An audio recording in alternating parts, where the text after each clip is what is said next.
Question number 9. One side of a right angled triangular scarf is 80 centimeter and its longest side is 1 meter. Find its cost at the rate of rupees 250 per meter square. देखो कह रहा है एक triangular scarf है जो right angled है, उसकी dimensions दे रखी हैं आपको और आपको निकालनी है कॉस्ट कि उस ट्राइंगुलर स्कार्फ की क्या कॉस्ट होगी और आपको रेट गिवन है।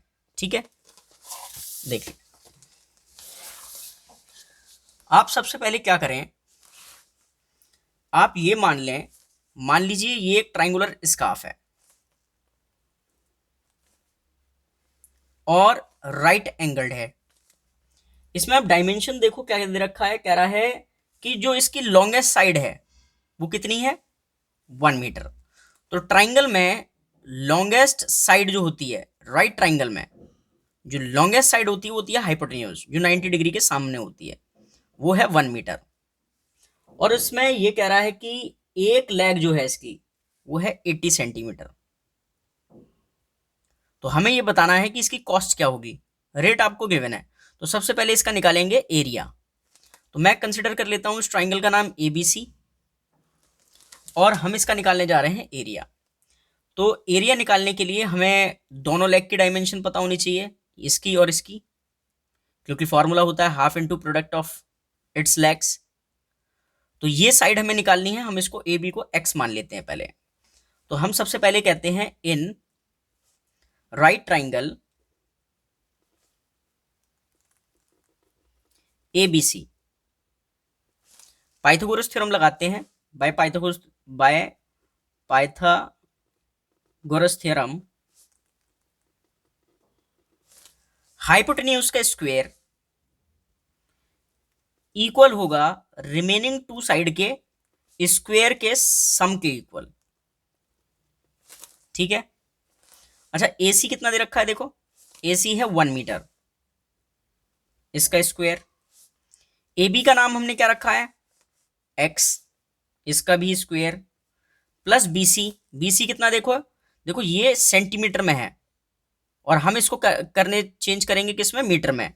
तो कितना आ जाएगा, 0.80 मीटर। ठीक है, ये मीटर में हो गया है। अब इसको हम करते हैं थोड़ा सॉल्व। तो 1 का स्क्वायर तो 1 होगा, x का x स्क्वायर हो जाएगा और प्लस 80 का स्क्वायर क्या होगा, 8 का स्क्वायर होता है क्या, 64। जीरो है तो 2 जीरो आ जाएंगे और डेसिमल यहां आ जाएगा। तो ये हमने स्क्वायर कर दिया है। अगर आपको डाउट है तो आप 80 की मल्टीप्लाई 80 से करके 4 डिजिट पर डेसिमल रख दें। अब हमें एक्स स्क्वायर की वैल्यू निकालनी है पहले। तो 1 माइनस इसको इधर लाओगे तो 0.6400, ये एक्स स्क्वायर की वैल्यू है। 1 में से इसको माइनस करना है, तो 1 में से जब माइनस करोगे आप तो 1.0000 लगा के 0.6400 करके और माइनस करोगे तो कितना आ जाएगा, ये आ जाएगा आपका। तो 0.3600 इक्वल एक्स स्क्वायर। लेकिन हमें तो एक्स की वैल्यू चाहिए तो इसके ऊपर स्क्वायर रूट आ जाएगा। 0.3600 ये किसकी वैल्यू है, एक्स की। अब देखो 36 कब आएगा, जब 6 की मल्टीप्लाई करेंगे, 6 6 जा 36 और यहाँ 2 जीरो है तो 1 जीरो और। तो अगर मैं इसको सॉल्व करूंगा प्राइम फैक्टर लेकर तो यही आंसर आएगा। ठीक है, तो ये कितना हो गया, इतना मीटर हो गया क्या, एक्स। अब देखो हमें दोनों लेग्स की डायमेंशन पता है, तो अब हम क्या करते हैं, इस स्कार्फ का एरिया निकालते हैं। तो एरिया ऑफ ट्राइंगुलर स्कार्फ, ठीक है, equals to half into product of its legs. तो वैल्यू रखते हैं, तो 1/2 तो ऐसे ही आ जाएगा।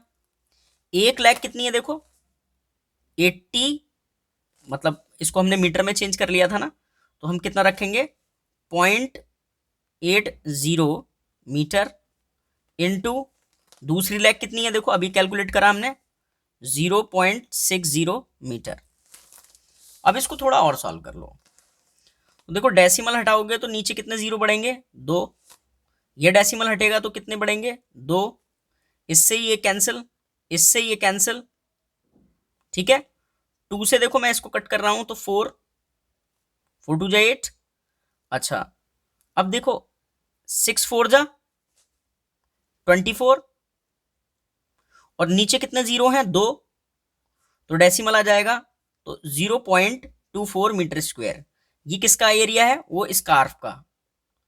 अब देखो कॉस्ट, कॉस्ट हमें निकालनी है, तो देखो उसमें दे रखा है कि 1 metre square cost equals to rupees कितना, 250। 1 मीटर स्क्वायर कपड़े की कॉस्ट इतनी है और हमें इतने का निकालना है, तो हम क्या करेंगे, 0.24 मीटर स्क्वायर कॉस्ट निकालनी है तो बोथ साइड मल्टीप्लाई करनी पड़ेगी, तो 250 में मल्टीप्लाई करनी पड़ेगी किसकी, 0.24 की, तो ये कॉस्ट आ जाएगी। इसको सॉल्व करने के लिए मैं क्या करता हूं, मैं मल्टीप्लाई की जगह डेसिमल हटाता हूं, तो नीचे डबल जीरो, इस जीरो से ये जीरो कैंसिल, 5 5 जा 5 2 जा 2, 12 जा 12 5 जा 60, तो ₹60। तो वो कॉस्ट ऑफ स्कार्फ कितना हो जाएगा, cost of scarf equals to ₹60। I hope आपको क्वेश्चन समझ में आया होगा। चलते हैं नेक्स्ट क्वेश्चन पर।